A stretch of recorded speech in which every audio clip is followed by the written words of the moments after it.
Being a female in a male-dominant industry is kind of a large reason why I broke off on my own. I wanted guys to come in here and feel confident. I wanted girls to come in here and felt heard. At the end of the day, I'm selling you something that I would wear. I'm selling you something that I know a woman wants. I'm Lindsey Leigh Holt, founder of Lindsey Leigh Jewelry, Houston Diamond Girl.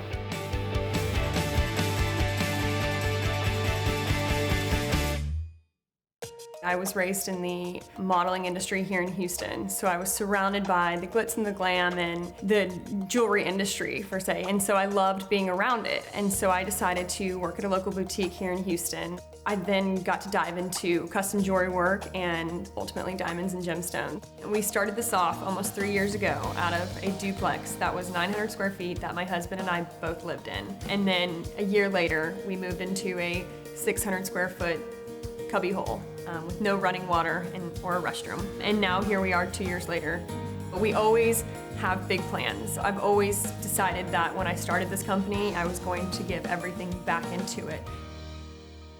COVID was scary. I mean, we had just gotten this building and then the world shut down. We couldn't even get contractors in here to renovate the place. So my husband and I renovated the majority of it and just demoed it.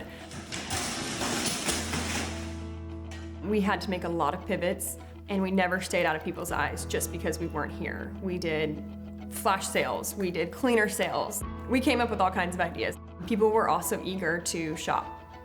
They were a little bored. Men were at home thinking, my wife deserves this because she's a principal, she's a teacher, she's a mom, and she has a job. And so Mother's Day was huge for us because women treated themselves and husbands treated their wives.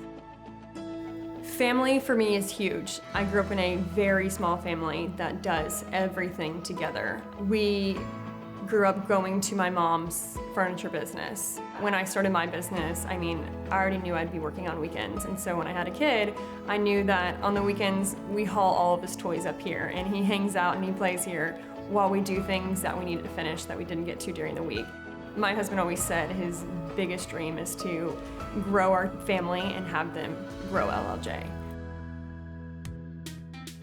As far as my experience is concerned, millennials are not killing the diamond industry. They still want their diamond engagement rings, and they still see that as the first step. Millennials are very savvy shoppers. With everything online and at their fingertips, they come in here and they're prepared. 3D printing makes everyone's lives a lot easier. It allows for my client to see a 3D rendering on the computer, every angle of the piece. They can make changes, all kinds of changes, before we go into cutting it into a wax resin. So it gives people the option to expand without just, designing something and saying, okay, this is it, let's try and nail it. We are actually nailing it. There is no room for error when you're having a 3D printer. There are definitely trends in stone shapes and settings. Our grandmother's generation and our mother's generation loved marquee diamonds. Our most popular stone shape now is ovals. Hands down, girls love ovals. In terms of settings, the daintier the better these days.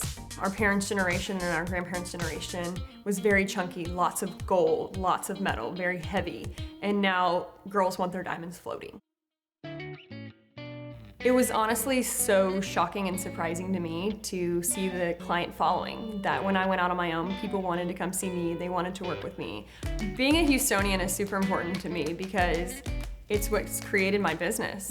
The support of Houston has been huge. The response from people in Houston has been so incredible, and people are so supportive. If I didn't have Houstonians having my back, I wouldn't have been able to go as far and as confident as I have.